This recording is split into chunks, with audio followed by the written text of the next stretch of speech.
দাঁড়িয়ে না থেকে শীতকে উপেক্ষা করার জন্য প্যান্ডেল টানিয়ে দাঁড়ানো হয়েছে। আপনারা দেশের সামনে এসে বসে যান, কথা বলার সুযোগ করে দেন।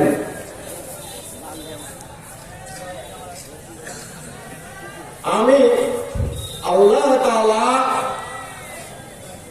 সূরা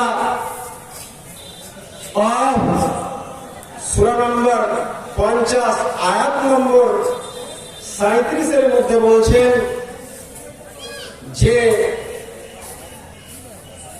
বক্তা বক্তৃতা দিয়ে যিনি শ্রবণ করবেন, যিনি শ্রোতা, তিনটা গুণ তাদের মধ্যে হতে হবে।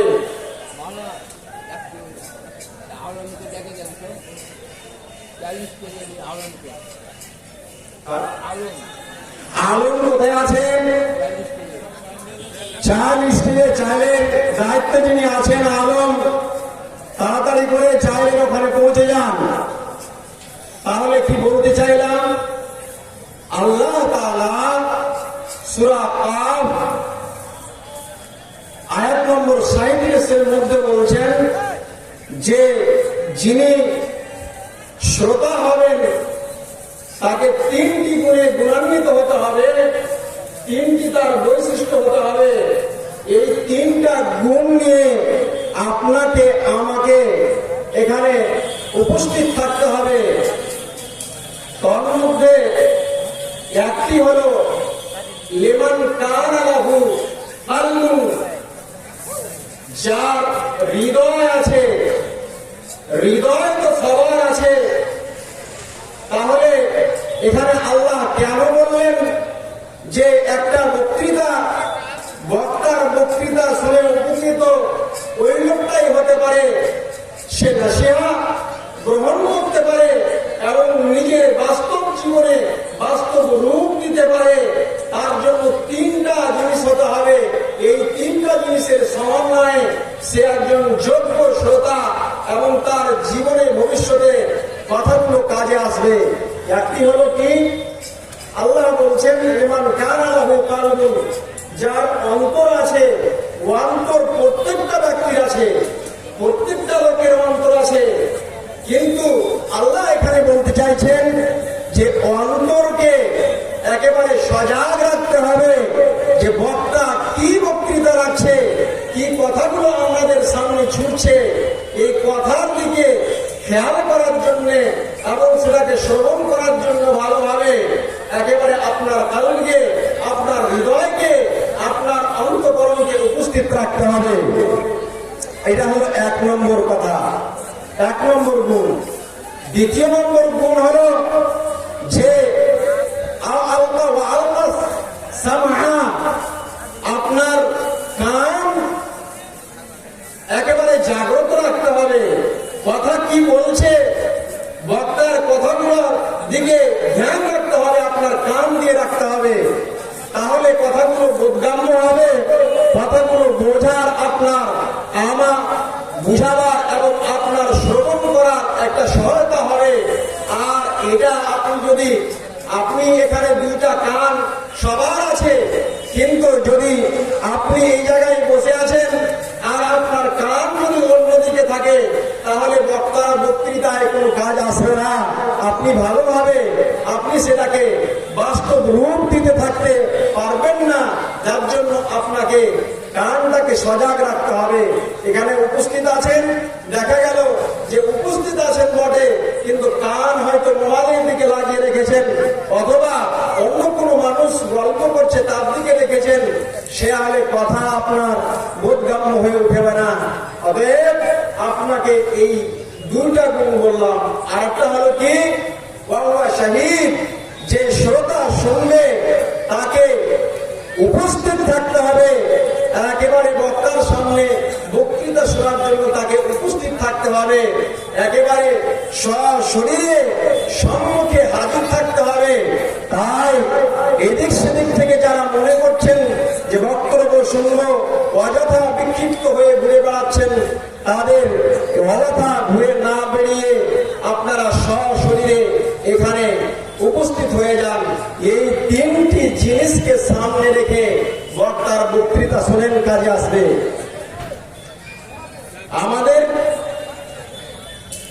পিতা। আদি পিতার নাম হয়তো সবার জানা আছে। আমাদের প্রথম মানুষ, সে যে ধর্মের হোক না কেন, জৈন, বৌদ্ধ, খ্রিস্টান, ইহুদি, নাসারা, এই করে পৃথিবীতে যত মানব কুল এসেছে, সবার যাকে বলা হয়েছে আবুল বাশার, মানবের পিতা অর্থাৎ আদি পিতা, তিনি হলেন হযরত আদম আলাইহিস সালাম। সময় সংকট, কথা বলতে শুরু করে দিলাম বিনা ভূমিকায়। আল্লাহ রাব্বুল আলামিন পৃথিবীতে প্রথম মানব এবং যার দ্বারাই মানব কুলের সূচনা হয়েছে, সেই লোকটা হলেন হযরত আদম আলাইহিস সালাম। হযরত আদম আলাইহিস সালাম পৃথিবীতে কতদিন বেঁচেছেন জানা আছে? হযরত আদম আলাইহিস সালাম, একটা তিরমিজি শরীফের হাদিস, যে হাদিসটির বর্ণনাকারী হলো হযরত আবু হুরায়রা। আবু হুরায়রা, যার আসল নাম ইসলামে দীক্ষিত হয়নি, তার পূর্বের নাম ছিল আব্দে শামস অর্থাৎ রবিদাস। সূর্যের গোলাম, সূর্যের বান্দা, যখন ইসলামে দীক্ষিত হলেন, তার নাম আমার নবী, আপনার নবী তথা সারা বিশ্বের নবী, তার নাম রাখলেন আব্দুর রহমান। এবং তিনি আবু হুরায়রা বিলায়ের সাথে বিলায়কে নিয়ে থাকতেন বা খেলা করতেন। একদিন কটাক্ষ করে বললেন, আবু হুরায়রা, হুরায়রার পিতা বা বিড়ালওয়ালা, তাতে করে এই নামটা কত পছন্দ হয়ে গেল। নবী এই কথা মুখ থেকে বের হয়েছে, সঙ্গে সঙ্গে এই নামটা মারুফ আর মশহুর, একেবারে খ্যাতি হয়ে গেল। আর সেই নামটা পছন্দ করে যত হাদিস আপনার হাদিসের পাতায় আছে, সেই আবু হুরায়রার নামটাকেই পছন্দ করে আবু হুরায়রা হাদিসে বর্ণিত হয়েছে। আবু হুরায়রা, তিনি ইমাম নববী শারহ মুসলিম, তিনি বলছেন যে আল্লাহ নবী মুহাম্মদ সাল্লাল্লাহু আলাইহি ওয়াসাল্লাম থেকে তিনি হাদিস বর্ণনা করেছেন 5374টি। মাত্র কয়েকদিন আমার যারা ছাত্র আছো এখানে, তারা ভালো করে দৃষ্টি আকর্ষণ করছি তাদের, যে হযরত আবু হুরায়রা রাদিয়াল্লাহু তাআলা আনহু খায়বারের যুদ্ধ, ইহুদিদের সাথে পার্টিকুলার মদিনা থেকে 18 মাইল দূরে একটি যুদ্ধ হয়েছিল। সেই যুদ্ধে আল্লাহ নবী মুহাম্মদ সাল্লাল্লাহু আলাইহি ওয়াসাল্লাম সশরীরে উপস্থিত হয়েছিলেন। আর সেই আপনার কিনা যুদ্ধের মাত্র 3 দিন আগে ইসলাম ধর্মে দীক্ষিত হয়েছিলেন হযরত আবু হুরায়রা। এই ইসলামে যে খায়বার নামক যুদ্ধটি সংগঠিত হয়েছিল, সেটি হলো আপনার 7 হিজরিতে।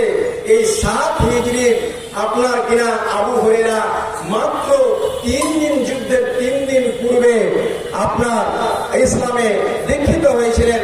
এবং আমার নবী, আপনার নবী, সারা বিশ্বের নবী 11 হিজরিতে মৃত্যুবরণ করছেন। এবং 11 হিজরির 3 মাস আপনার মুহররম, সফর, রবিউল আউয়াল এর 12 তারিখে ইহলৌকিক জীবন থেকে পরলৌকিক জীবনে পদার্পণ করছেন। এই সংক্ষিপ্ত সময় 3 থেকে 3.5 বছর পর্যন্ত সময় পেয়েছিলেন। এত অল্প সময়, এত স্বল্প সময়ে হাজ্জাতুল ওয়াদায় যখন আল্লাহর নবী ভাষণ দেন, সেই সময় 2.5 লক্ষ সাহাবী সাহাবিয়াত উপস্থিত হয়েছিলেন। সেই সময়ে সর্বাধিক পুরুষদের মধ্যে এবং নারীদের মধ্যে সর্বাপেক্ষা সবচাইতে যিনি হাদিস বেশি বর্ণনা করেছেন, তিনি হলেন হযরত আবু হুরায়রা। আবু হুরায়রা রাদিয়াল্লাহু তাআলা আনহুর হাদিস আপনাদের শোনাবো। তার আগে তিনি বলেছেন, কি বলছেন? লাম্মা খালাকাল্লাহু আদামা, হযরত আদম আলাইহিস সালামকে যখন আল্লাহ তৈরি করলেন, আপনাকে বলতে চাইছি যে হযরত আদম আলাইহিস সালাম পৃথিবীতে কতদিন ছিলেন? হযরত আদম আলাইহিস সালাম, আল্লাহ নবী নিজে বলছেন, লাম্মা খালাকাল্লাহু আদামা, হযরত আদম আলাইহিস সালামকে যখন সৃষ্টি করলেন, ফামাসাহা যাহরাহু, আল্লাহর নবী হযরত আদম আলাইহিস সালামকে সৃষ্টি করার পরে, সৃজন করার পরে তার পিঠখানাতে হাত বুলালেন। ফাসাকাতা আন যাহরিহি কুল্লু নাসমাতিন ওয়া খালিকুহা মিন যুররিয়াতিহি ইলা ইয়াউমিল কিয়ামাহ। হযরত আদম আলাইহিস সালাম যত সন্তানাদি তার নসল থেকে পৃথিবীতে আসবে, পৃথিবীর বুকে আসবে, সমস্ত যুরিয়াত গুলো, আওলাদ গুলো তার পিঠ থেকে জান স্বরূপ বেরিয়ে গেল।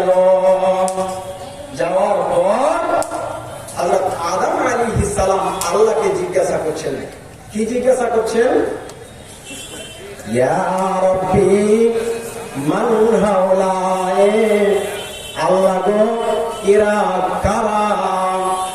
তখন তদুত্তরে আল্লাহ রাব্বুল আলামিন বললেন, যুরিয়াতুকা, এইগুলো হলো তোমার সন্তানাদি, তোমার সন্তান যারা কিয়ামত পর্যন্ত পৃথিবীতে আসবে।